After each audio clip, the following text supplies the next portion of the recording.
Okay. Yes, we can. We can. All right, David. Thank you, David. Good evening, everyone. It's great to see you all here once again. Of course, I see the familiar faces, the people that are here every day. And then we have our seasonal members, the ones that come in once in a while, just to remind us that they're alive and doing well. It's good to have you here. Miriam, Nancy, we haven't seen you in a while. It's such a pleasure to have you here. So welcome everyone to the Business Readers Global Book Review for today, Monday. We have been reading and reviewing the chapters of the book Power by Pfeffrey. And I know that by now, at least for me, this book has made me feel a bit uncomfortable because it makes me think about a lot of things. The way I interact with people, the way influence and power works. It's making me think about how to be better, to make progress in my business, in my relationships with people, and how to have overall success. And I'm sure it's making a lot of us, think about certain things we do and how we can make things better. So tonight, we're going to be reviewing chapters 9 and 10 of the book Power, Why Some People Have It, Why Others Don't, by Pfeffrey. Now we have two seasoned reviewers, not seasonal, seasoned reviewers today. The first reviewer for chapter 9 is no other than our co-founder, Princess Udwak Friday. Whenever Princess reviews a book, she makes it practical, she makes it elegant, she brings the etiquette, and she makes us want to talk about our life examples and see how we can relate it to what we read from the book. And then our second reviewer, Engineer Ken, the man who loves classical music, who would miss a Sunday service just for classical music. Another seasoned reviewer. He makes it clear, he makes it concise and clinical, and he makes it very understandable. So thank you, reviewers, for joining us today. So now I would say over to Princess. But before then, I call on everyone, please, let's share our insights. Let's listen, let's contribute. We can agree as usual. We can disagree. But please, if you don't disagree with something, don't be mad at the reviewers. Be mad at the author, Pfeffrey. And we can maybe send an email to him and tell him exactly how you feel about some of the things he's proposing on power and influence. So once again, everyone, welcome to today's review. And Princess, over to you. Do your thing. Give us class, give us elegance, and give us practical insights. So over to you. Thank you, everyone. Thank you very much, Nana, as I fondly call you. Thank you very much for that introduction. And a big good evening to everyone on the call. Like she rightly mentioned, it's very good to see some of our seasonal readers on the call tonight. And this is I'm excited seeing Miriam all the way from Dubai. Miriam, you're welcome. And also Nancy, it's been a while. You're both welcome to the call. And of course, our always available members. Yeah, I can see Nancy with the heart. But it would have been nice to also see your faces this evening, especially that of Miriam. So yeah, you're all welcome to the call. I'm very excited to be reviewing this book. It's been a while because I know in the last read, I wasn't given the opportunity to review any chapter of the last book that we just read.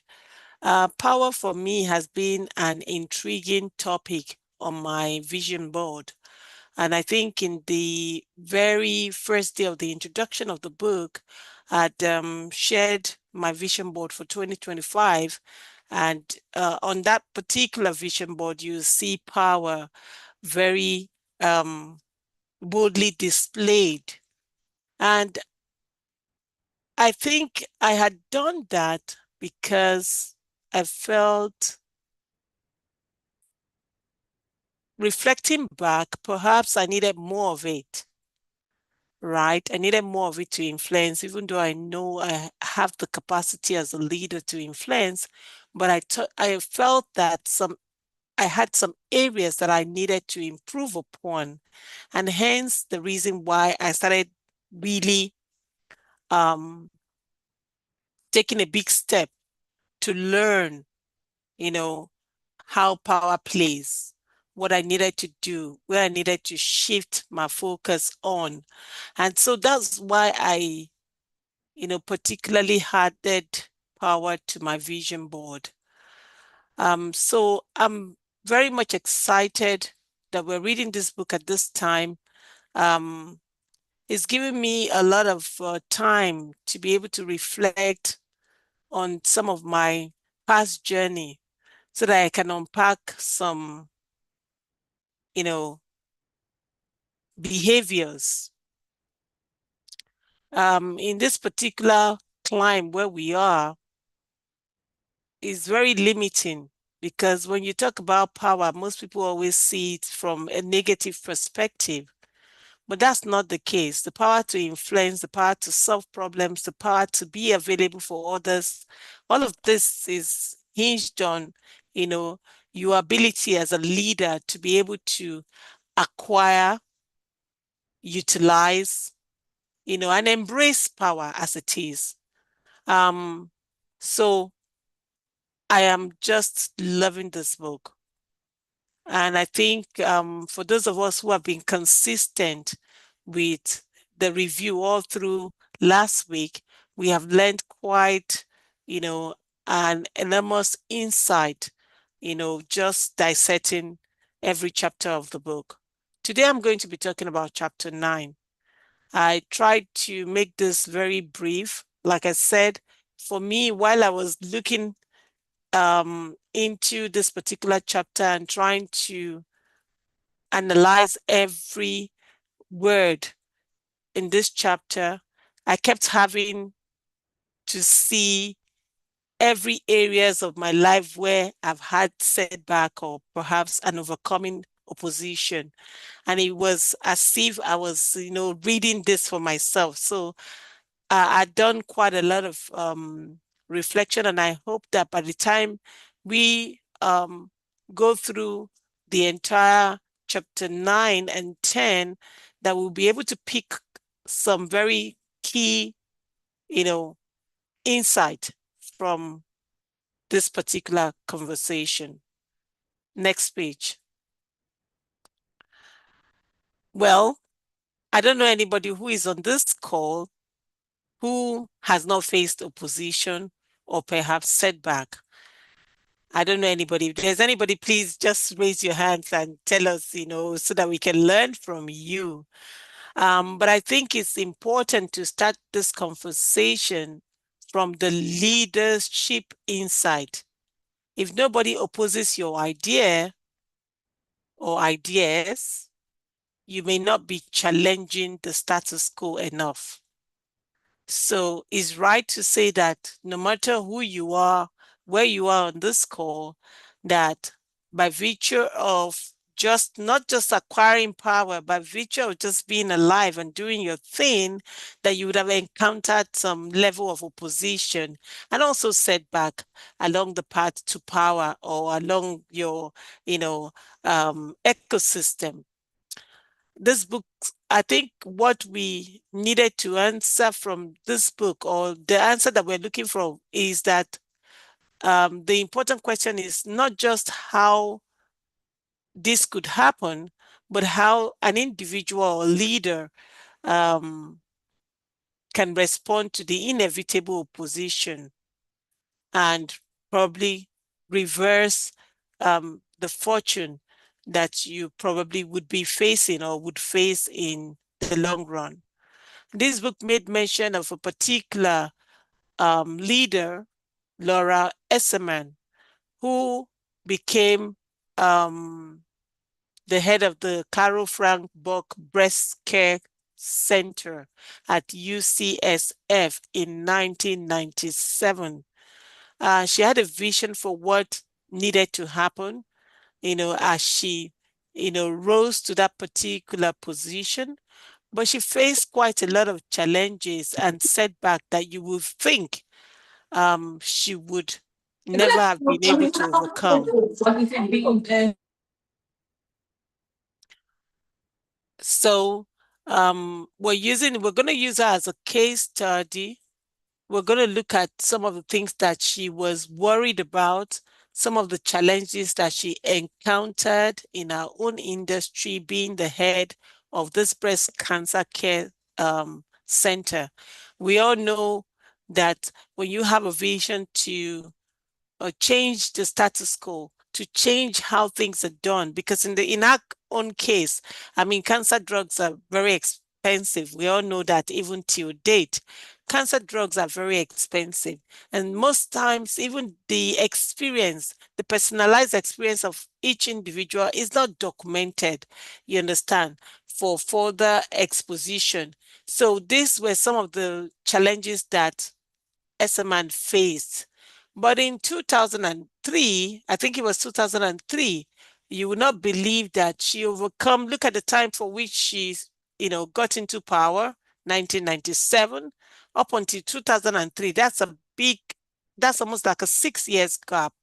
But to say the least, she won on all areas and she was able to overcome those challenges. Let's go to the next slide.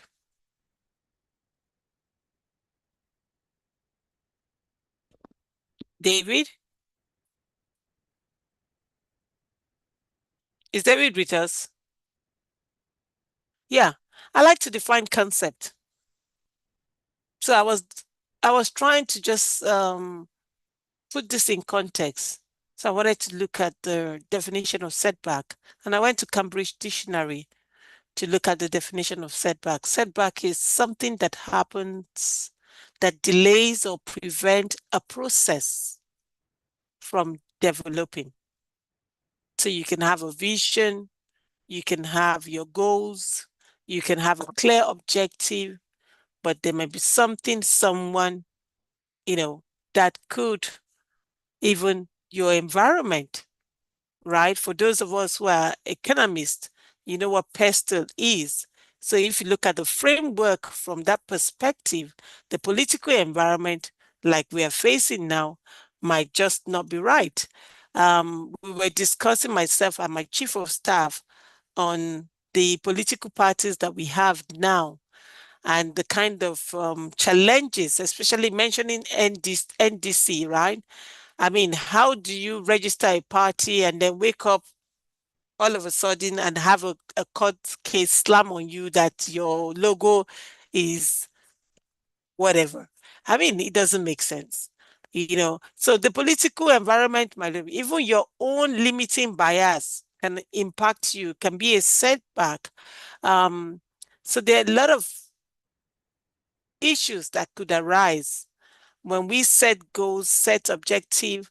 There are things that could happen. Even the way we handle situations, sometimes we're not proactive. We're very lackadaisical in our ways. As most times it could be our blind spot, and it just could be our untimely nature of doing things that could set you back. So we're looking at all the reason, and I hope that we are reflecting to see our behaviors, how it impacts us. I have a lot of my own experience to unpack, and for me, it's making wrong choices or being just too slow in making decision, or not being very focused about some of my priorities and all of that. But let's look at the other concept, definition of concept, opposition. What is opposition? Opposition is the act of resisting, disagreeing with, or attempting to prevent a person's idea, policy, or change from succeeding. And in our environment, we see a lot of it, a lot of it. Our government is an opposition to the youth of this country. We see a lot of it. Just last week, we were all told that we should go and start frying akara. My goodness. And I'm wondering from what perspective such, an initiative could have come from, the wife of our president. So in this particular book, Pfeffrey explains that opposition is a natural consequence of gaining influence and exercising power. As leaders become more visible and influential, they are more likely to encounter people who disagree with their vision for no reason. And I can tell you for sure, because I've been there. And I remember in 2019, the moment I climbed on the big stage of my organization at the time, I mean, I used to be a jolly good fellow. People know me, but they just know me as, a project manager. But the moment you start gaining visibility, oh my goodness, a lot of people would disagree with your vision. A lot of people will be threatened, by the change, by even your persona.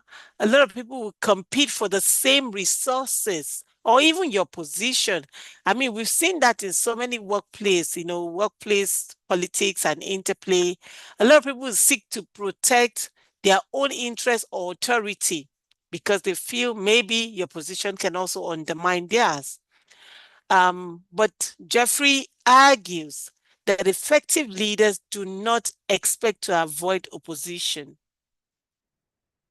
Instead, we should learn how to anticipate, manage, and overcome it strategically. And this is where I want to put the spotlight on.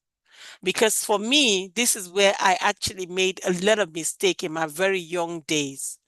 So when you start having power, you will be challenged whether you like it or not. You should anticipate such. It's very important. And I think this is referential. You should anticipate it. And then you should try to manage it. Sometimes, in some cases, just be even suspicious of it, because most times we don't, whether by virtue of our nature, persona, exposure, ignorance, naivety, we might miss it. So it's very important that when we start getting into this kind of power field, we should always anticipate. We don't seek to run away from it or avoid the opposition, but know what it is you need to do and learn the skills to be able to manage and overcome it strategically. I mean, just see yourself that you're playing a game, a chessboard. Recently, I started learning how to play chess with my daughter, and it's quite intriguing, I must say, because when you're seated on that table, all you think about is how to win the game. Nothing more. You're fighting with an opposition anyway. So you're playing with an opposition. It's just how to win the game. And I think we have to put ourselves in that kind of field that no matter what happens, I would face opposition. Do I have the tools? Do I have the power? Do I have what it takes to be able to manage opposition? Some learn this nuances, this behavior. Majority of us just leave it to chance. And this is where I, for instance, want to rethink so that I can do better when it comes to managing not just setback, opposition. Let's go to the next slide. I think there's a highlight in the book because I love what Jeffrey did with the book. He gave us ways, the how and when to fight, what to do. how to overcome opposition, and I'm going to I highlighted some of them, and I'm going to talk about it. And I wish that we can also share our insight when it comes to how we have been able to manage, and overcome opposition. In my early days as a young girl, I used to flee from trouble. I love to flee. I love to avoid, you know.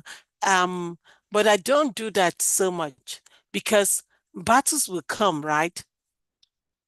In fact, I have my days where I tell you, today I'm up for trouble, and I'll get myself ready and I say, today is my day to solve problems and I'm up for the trouble. I'm up for opposition. The first step to overcoming opposition, the how, is to try a little tenderness. And this works even in conflict resolution. Try a little tenderness and leave people a graceful out.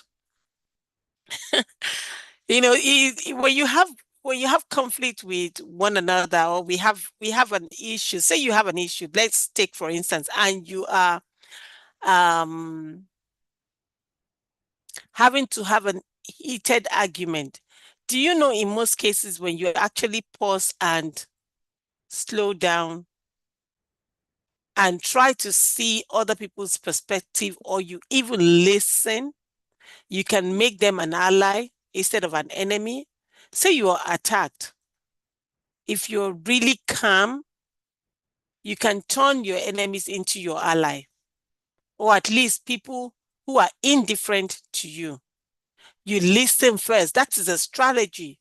You listen first and try to understand, what is this person saying? Oh, princess, you look really, really rough today. Yeah, my answer would have been, seriously, I send you. I ask you question. No, but in this day and age with this experience and exposure, I rather say, oh, thank you for the compliment. It means that you have been taking note of, who I am and how I dress and all of that. Oh, maybe I will do better tomorrow. Um, you know, just listen and apologize and absorb, and then give a response, not to attack. That way you can make people your ally. And this graceful out is actually using kindness as a tool to solve issues. Give people a graceful out.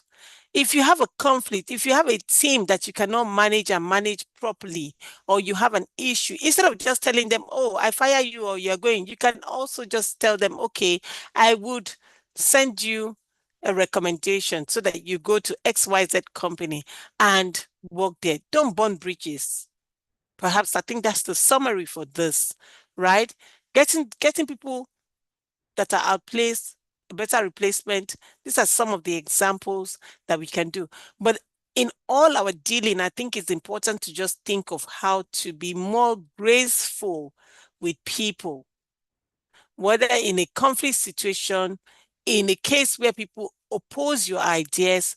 Be more graceful. Don't always see it as something I would knock you off, if you oppose to my opinion, and which is what we see anyways in this climb. So we're used to it. But I think the better style is to be able to navigate differently with tenderness and leave people a graceful out. 2, don't cause yourself unnecessary problem. Now, the summary is that conflict arouses strong emotions, and that includes anger. These are very strong feelings. The men on this call will tell you that when they are angered in their home, they just tend to walk out. Those who have mastered the art, of managing women, they just walk out. They don't say too much. I've been in a place where we have a brow, and my God, even me, if I unpack my own nuances here, you'll be wondering, whoo, you can't stand me, not to talk of, some of us on the call. So what happens when we are triggered in that manner? I think sometimes it's very important to just pause and step down your emotion. And that's where self-mastery actually comes to play. It's not all the time that we'll get it right. I that I'm speaking, man, I've had situation where like I have to say it the way it is, and then at the end of the day you go back and regret it, you know. So it's very important to be strategic about what we want, what we are doing, and how we want to show up in the boardroom and, of course, in the workplace. 3, don't take things personal. I learned that. I think there was a particular book that I read that talked about this. I can't remember that particular book again. Don't take things personal. And I was wondering, how do you say I shouldn't take things personal? When you're confronted with situations, don't take it personal. Just be objective in how you deal with things. And then also understand that relationships are involved. And at different level, we have to be mindful of managing those relationships. And I think it's critical that we learn to manage this relationship, manage your feelings, and know what matters at the end of the day. But I know that it's not every one of us that are big on relationship, right?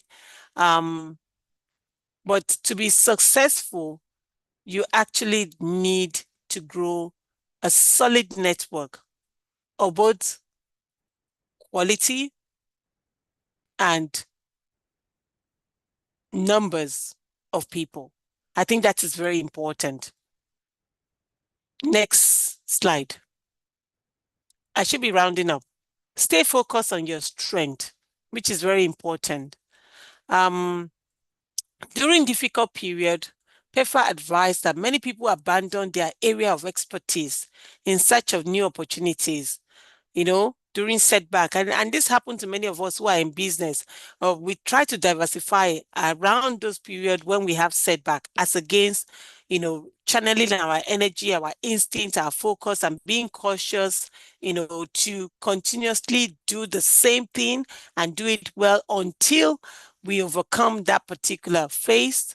I think it's important, that we stay focused on our core strength. During setback, during opposition, know who you are, be strong on it, whether it's in the business area or even in your personal life.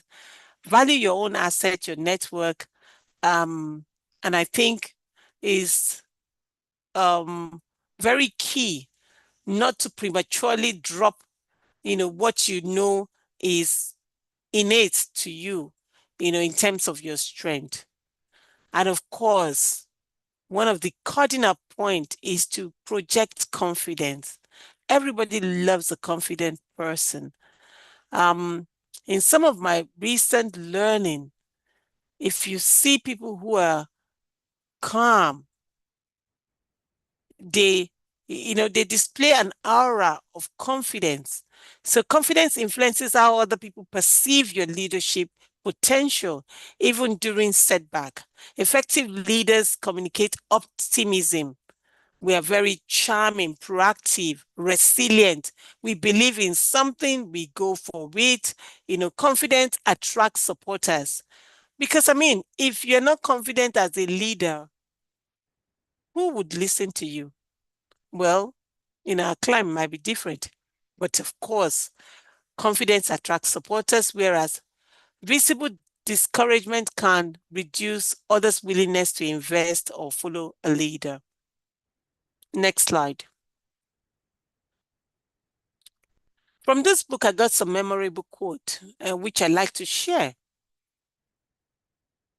And one of these quotes is, conflict is just an opportunity for another person's education. So if you see it from that perspective, whether yours or the other person in question, conflict is just an opportunity to learn something, to be better. And I think it's very important that we see it from that perspective. When you have an opposition, it's an opportunity for you to also learn the skills.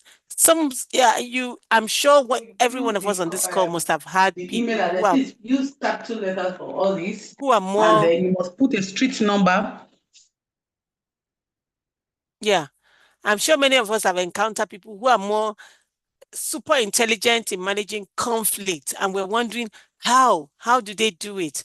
No, they must have gotten this education over time and mastered the art of, navigating through opposition and setback. The second quote, if you make it easy and pleasant for your opponent to depart, they will. You need to read the book to understand where that is coming from. Next slide, please. So my final leadership thought. Chapter 9 reinforces that setbacks are not obstacles to leadership.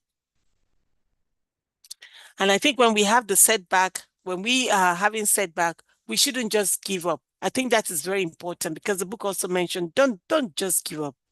They are part of leadership journey. So today you might have your highs, tomorrow you might have your lows, and your lows are your setback.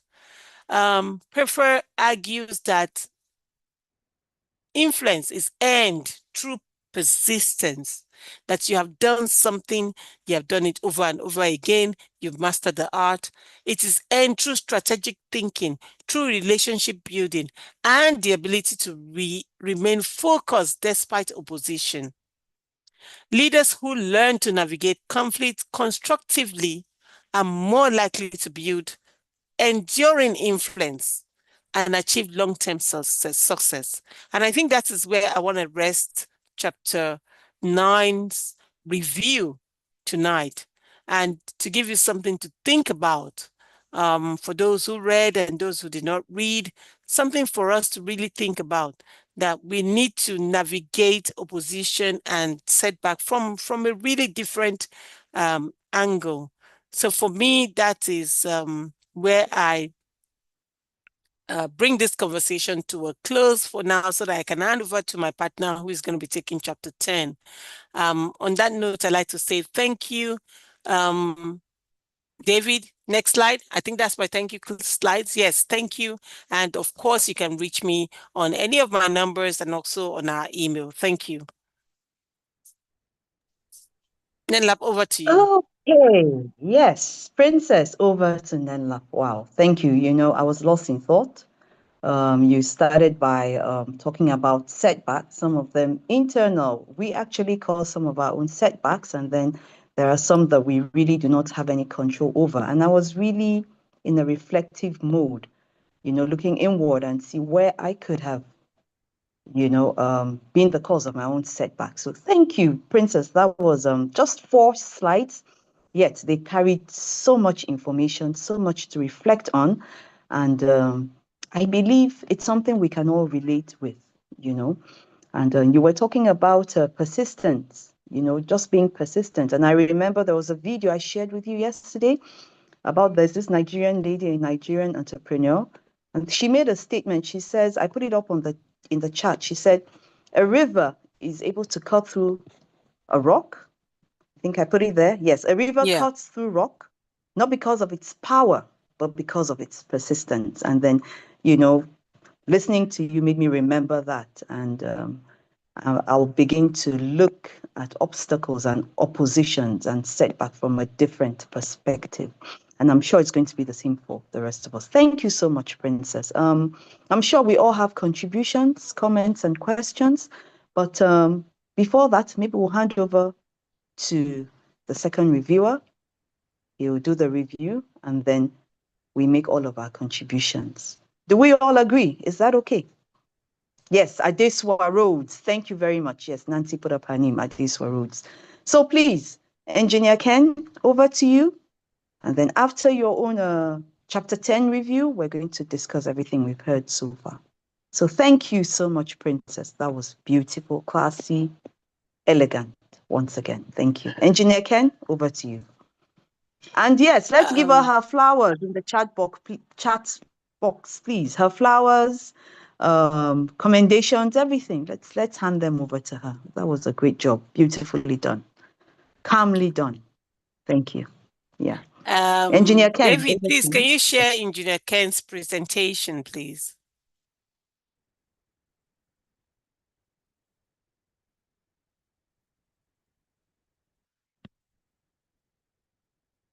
David is around. or not. Let me see. David, are you there? Oh, he said okay.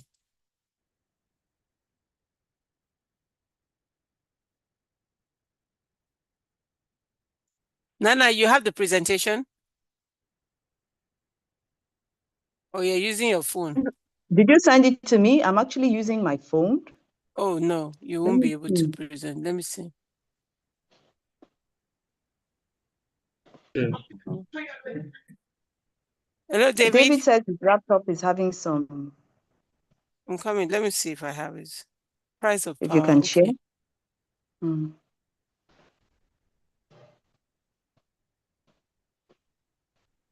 I'm going to share it now. Okay, that's fine.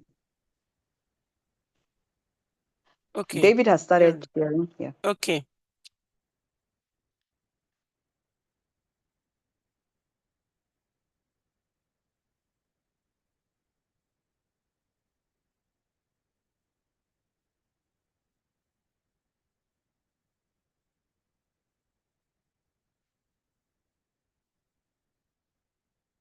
Engineer Ken, your presentation is on the screen.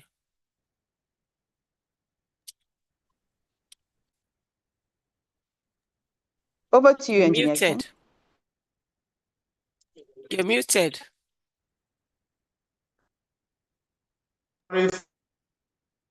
Muted. I was speaking English since.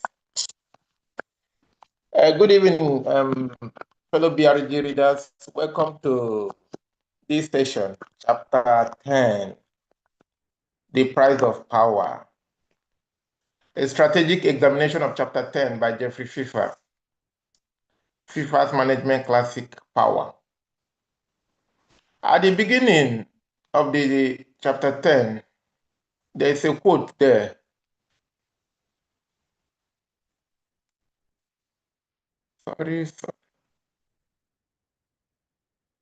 Sorry, I'm beginning to miss the whole thing now. There's a quote there. Sorry. 1 minute, please.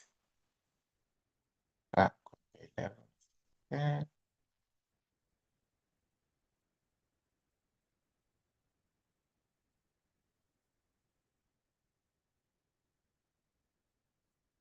Sorry, okay, it's at the beginning. The Nobel Prize winning economics, Milton Friedman, said there is no free lunch. Nothing comes without cost, and that is certainly true of power.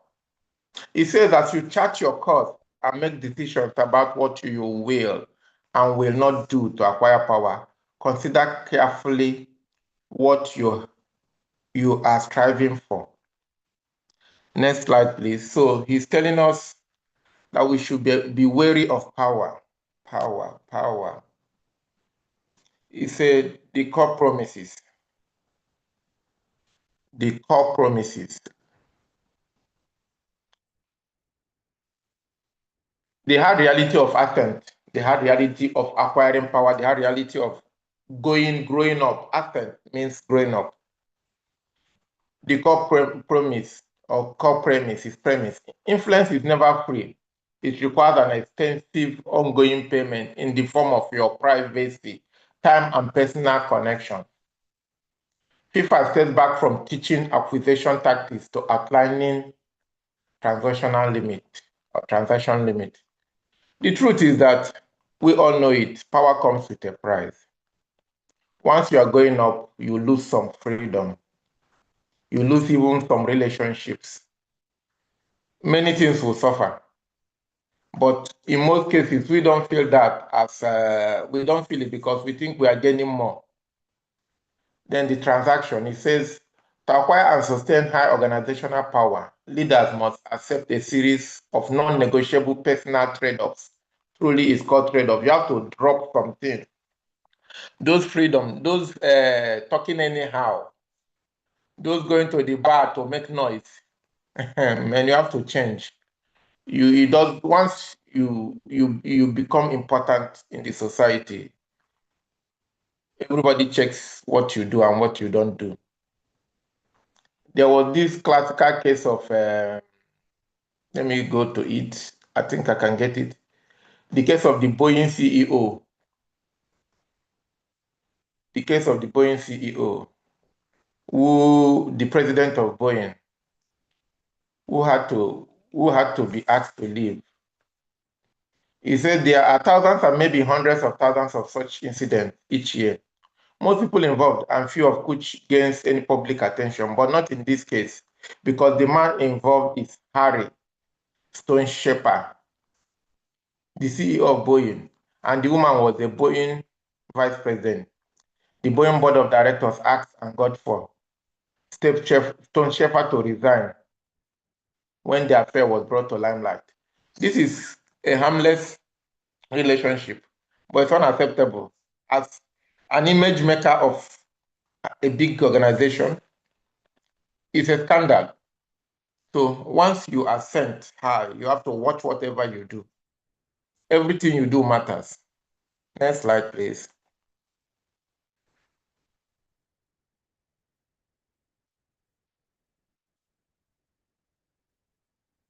Yeah. Constant scrutiny. Sure, once you're on the limelight, you'll be scrutinized constantly. All you do will be brought to the limelight. When you rise, your personal privacy is the first luxury to disappear. Sure.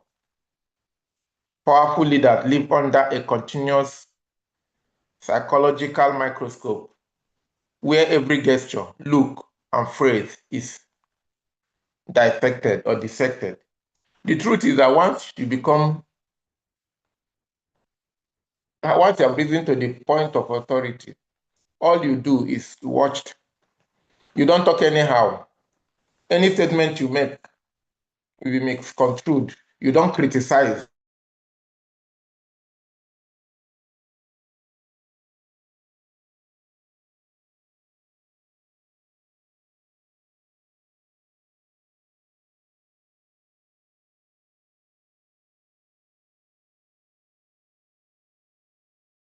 And that's in most cases. Every micro expression is interpreted as a corporate signal, meaning you are permanently on the stage. You're on the limelight, you're on the stage. In fact, it's a difficult thing being on the stage. It was even said that once you're watched, the tendency of making a mistake is abound. Let's take the example of recitals. If you're into concert and dramas, if you are presenting your recital to the public or music you're playing for the public, especially the first time, you are bound to be tense. There'll be mistakes. But if you're practicing solo with yourself or with your teacher, you are calm and at ease. So scrutiny is a very difficult thing, and it's a very difficult price to pay for power. Next slide, please.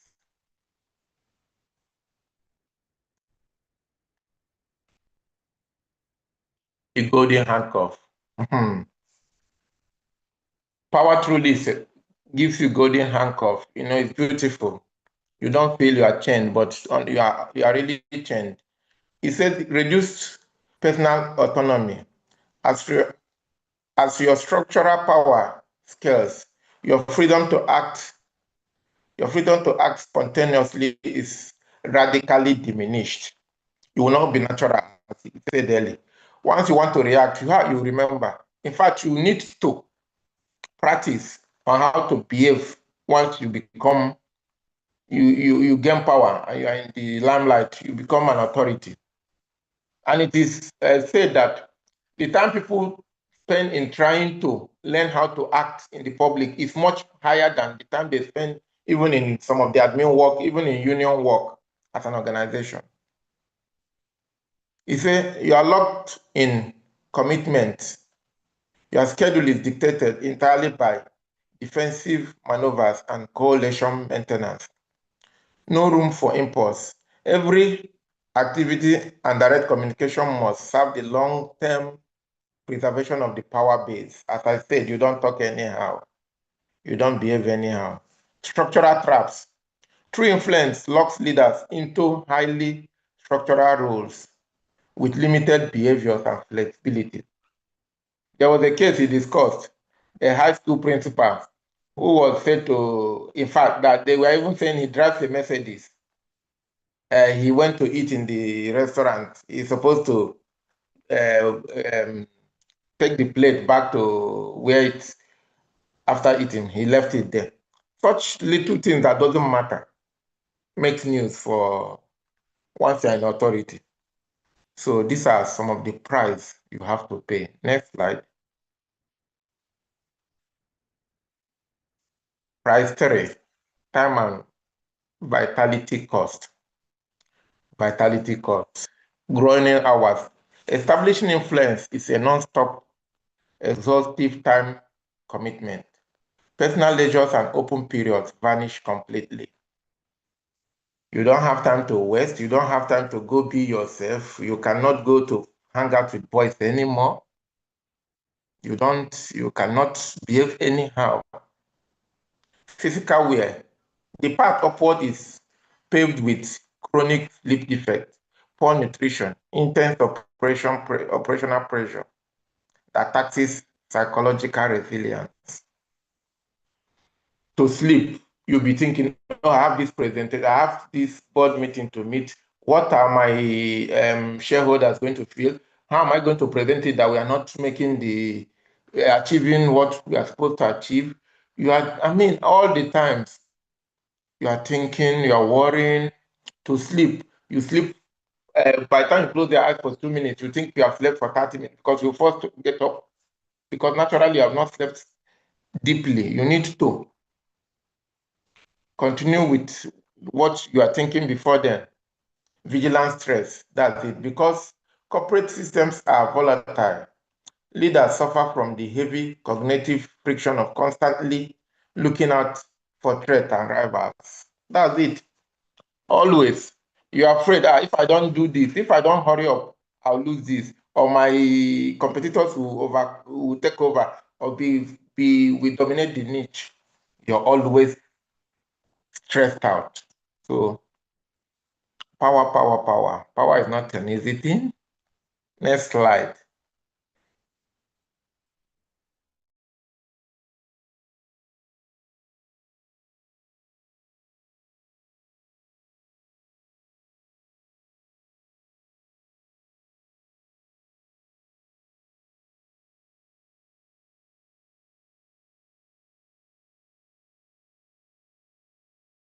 True, holding power isolates you.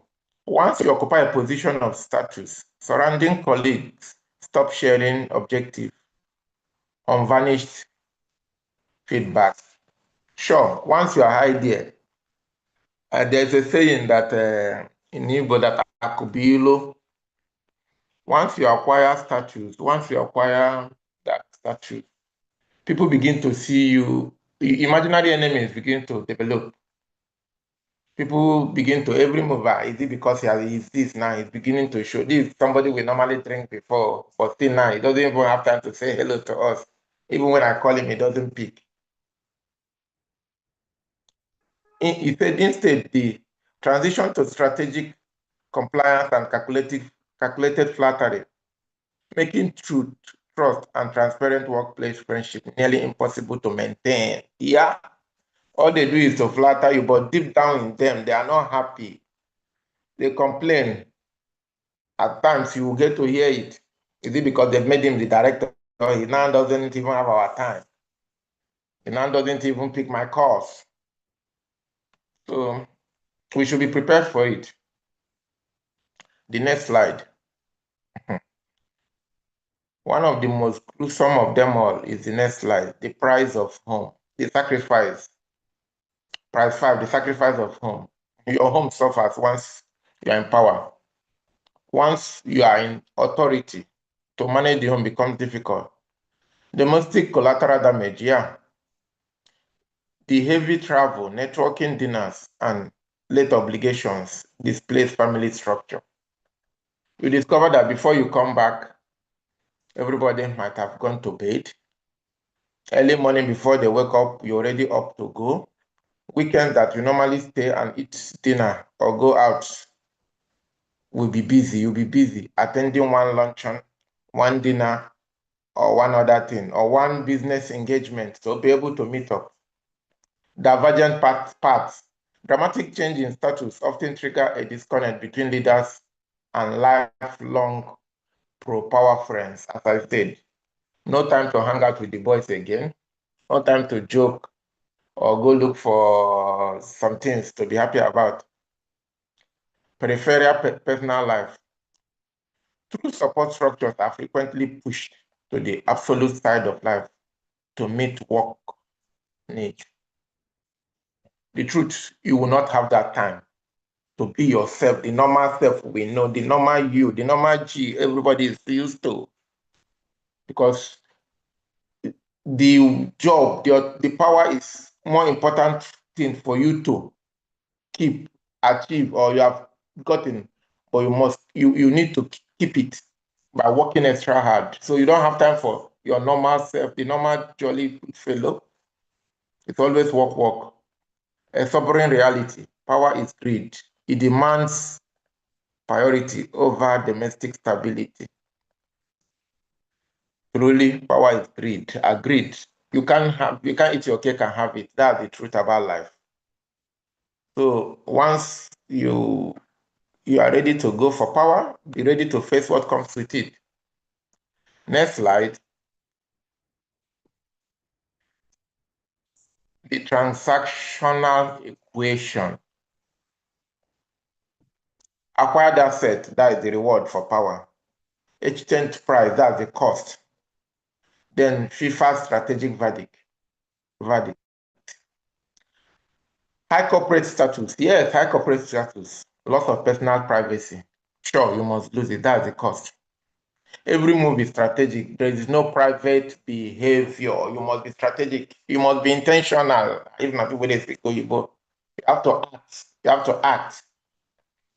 The second one, resource control. Yeah, you get resource control. Yeah, you get it, acquire a reward, but you get extremely burned out and health risks. You might not have stress, depression, fatigue. They're all you acquire from it.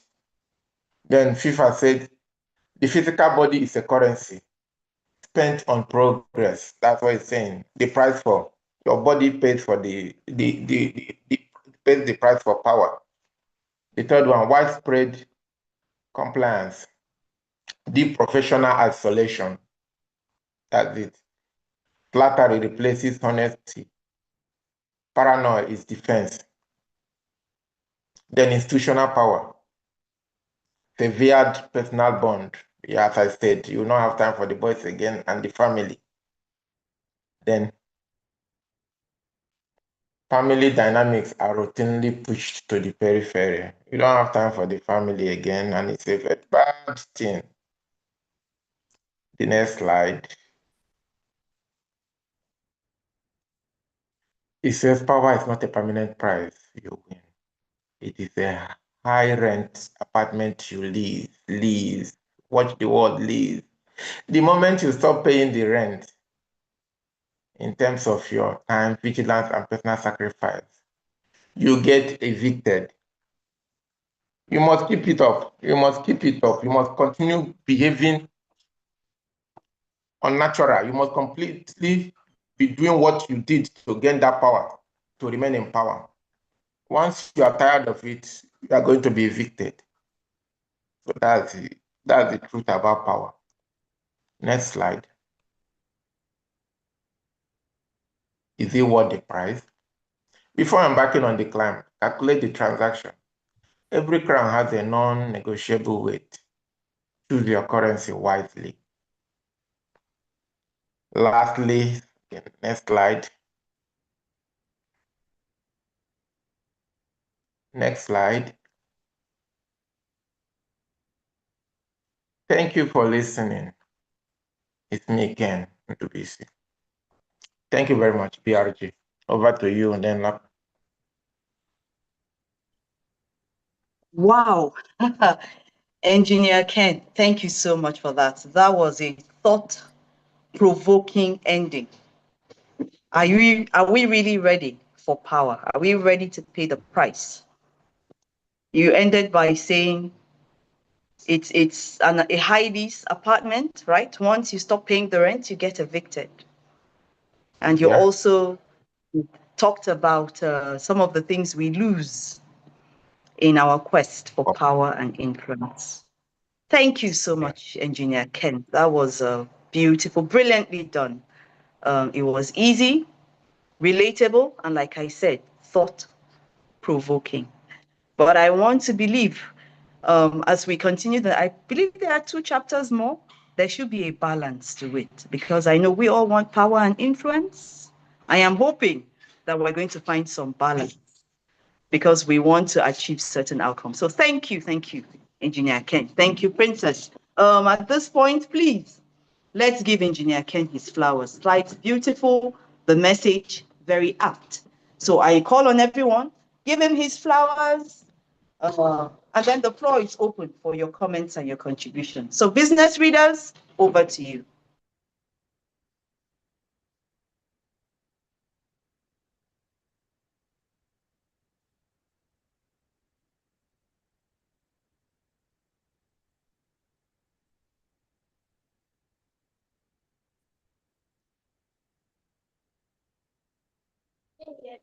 Business readers, yes, the floor is open.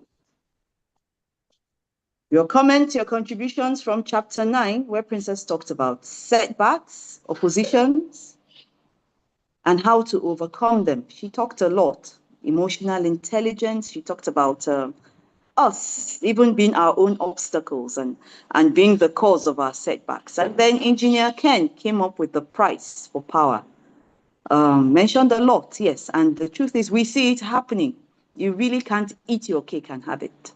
So please, business readers, we need your opinion. Do you agree? Yes, contributions. Thank you. Good evening. Go ahead. Good evening, everyone. Dr. Morai. Yeah, Princess, that's a lovely one. And Engineer Kane, I really enjoyed your presentation. So, being powerful from Princess presentation, I got to know that you have to be very emotionally matured, emotionally regulated for you to handle with power. And it also bear forth about the grace she's saying we should extend to maybe people that are not in good time with us, and make them our ally instead of being our enemies. It's actually very powerful, and it's something that I think we can all work on. It's doable. Extending grace is very, very important. Then that's one thing I picked on our presentation. Then for Engineer Ken presentation, it's so powerful that knowing that even when you have the power, you still have a lot of things that are attached to it that you have to struggle with. So it's something we have to strike a balance so that we get the best out of it. Thank you so much. I really enjoyed the presentation. Thank you, Dr. Morayo. Thank you. Mr. Oluwatoyin, Coach Oluwatoyin. We're yet to hear from our president. I'm sure you have some contributions or comments to make. Presido. Yeah, hello. Yeah, can you hear me? Hello? Yes, we can. Okay. Sorry, because I'm driving and I just wanted to be sure that my network is stable. Okay.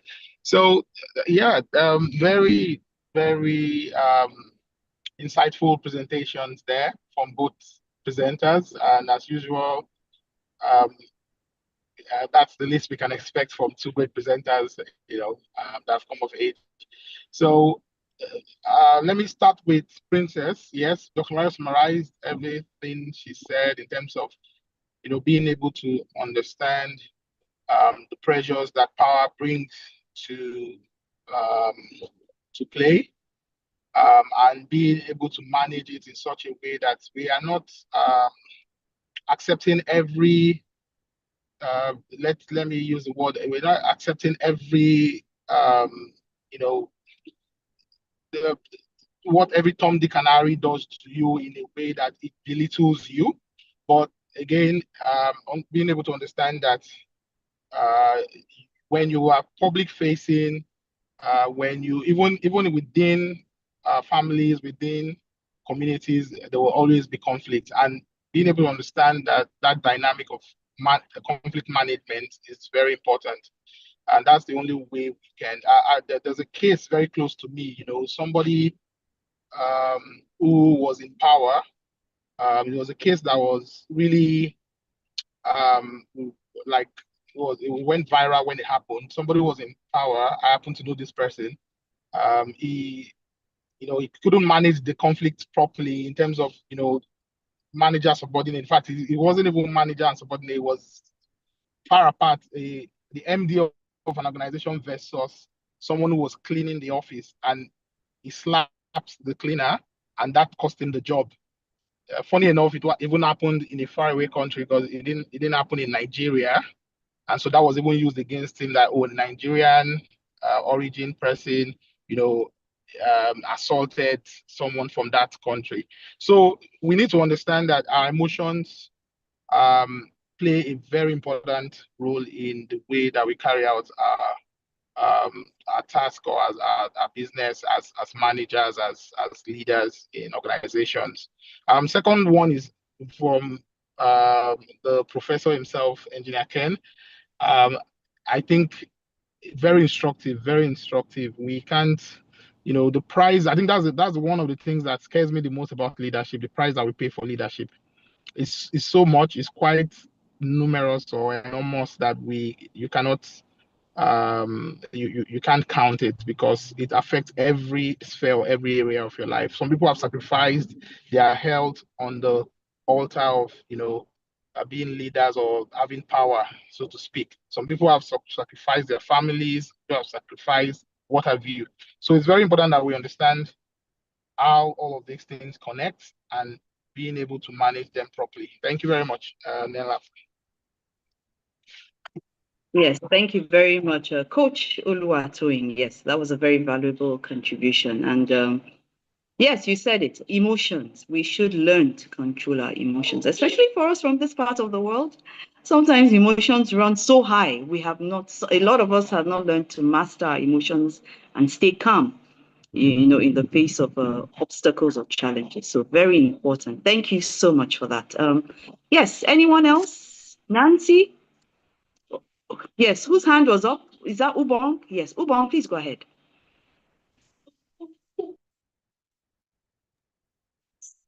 Good evening, everyone. Good evening, Mr. Ubong. We hear you loud and clear. Thank you very much. That was a very brilliant presentation from both presenters, and I have a little question that I need an insight, okay, to further convince me, when it has to do with you exercising your power. I'm one person that is very social, and I try to create impact anywhere I find myself, whether as a leader or as a floor member. Trying to bring my wisdom to bear, and then contributing to see that things are done appropriately. And when it comes to you tackling opposition as a politician, and you do everything to exercise your power, to exercise your right, and to let those who see things differently from their own perspective knows that yes, that you have a point, or a very positive point for doing, or positive reason for doing what you are doing. But I just want to ask, most importantly, to the first presenter, Madam Princess, at what point do you overuse, so to say, your power?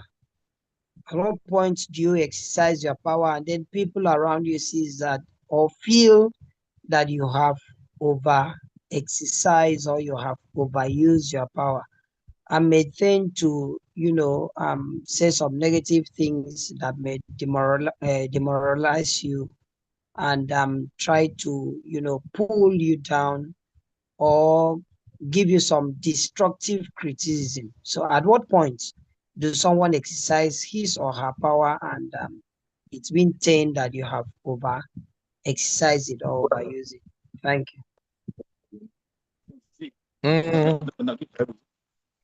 Since we agreed that when it's going to be auctioned, he will pay.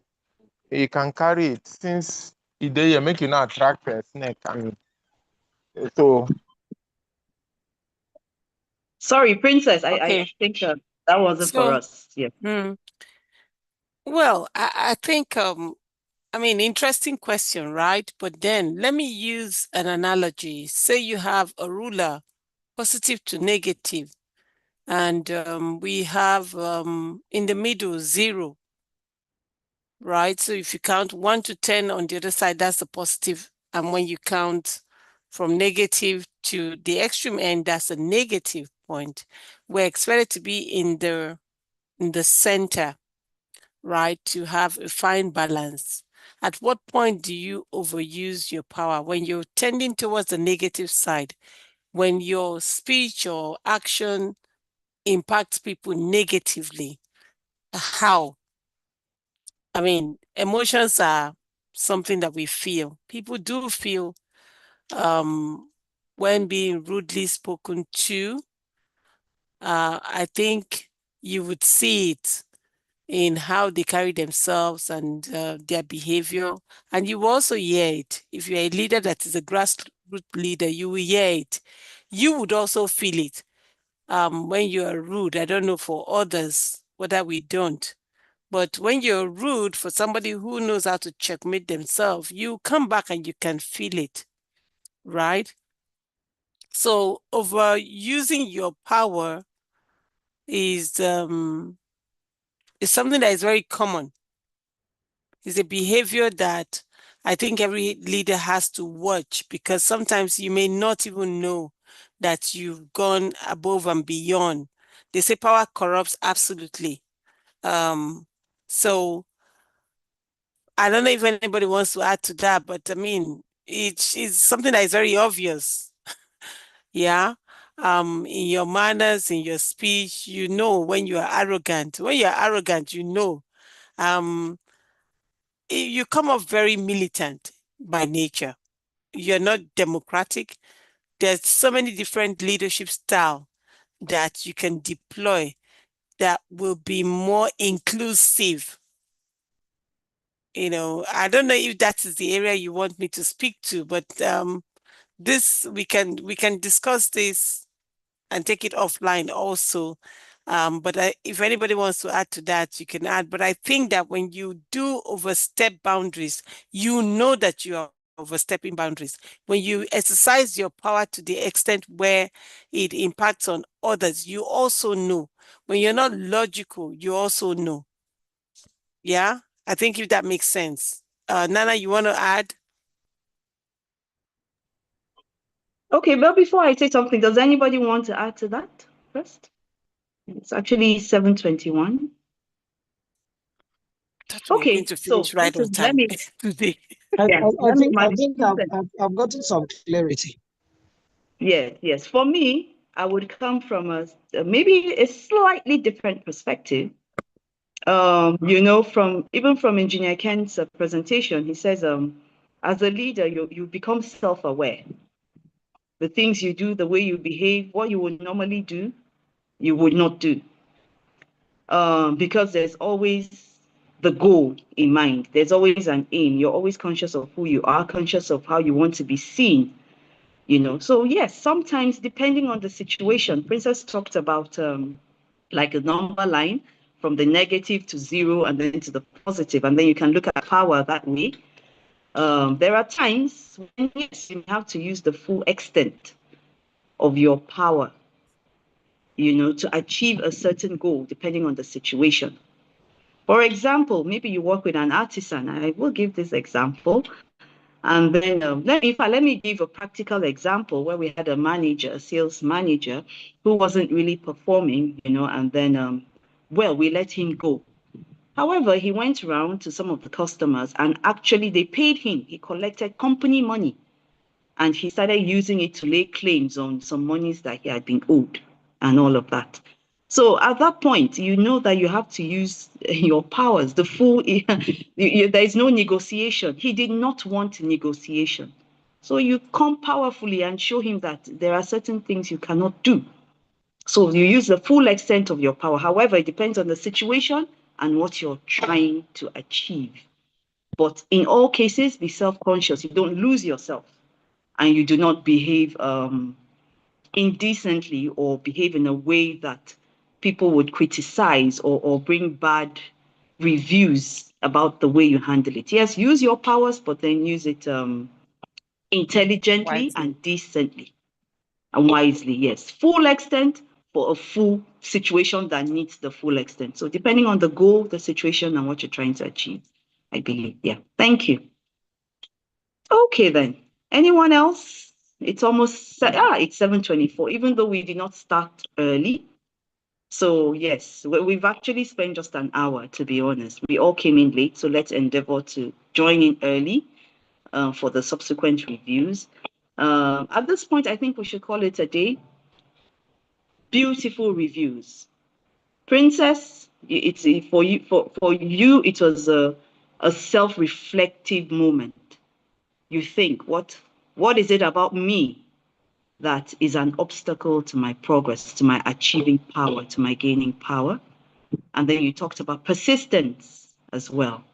Engineer Ken, you talked about the price of power and how we should think before going on that journey. What do we want? Are we willing to pay the price? And even in thinking about that, thinking of ways to balance paying this price so that every other thing does not ultimately suffer. So business readers, once again, we've had a wonderful time. Thank you for joining in. We'll see you all tomorrow, same time. I think we have 2 more chapters. Let's join in early and then we'll finish this book. So we'll call it a wrap. Good night, everyone. See you all tomorrow. Have a restful night. Bye. Thank you for staying this time. Thank you, everyone. Good night.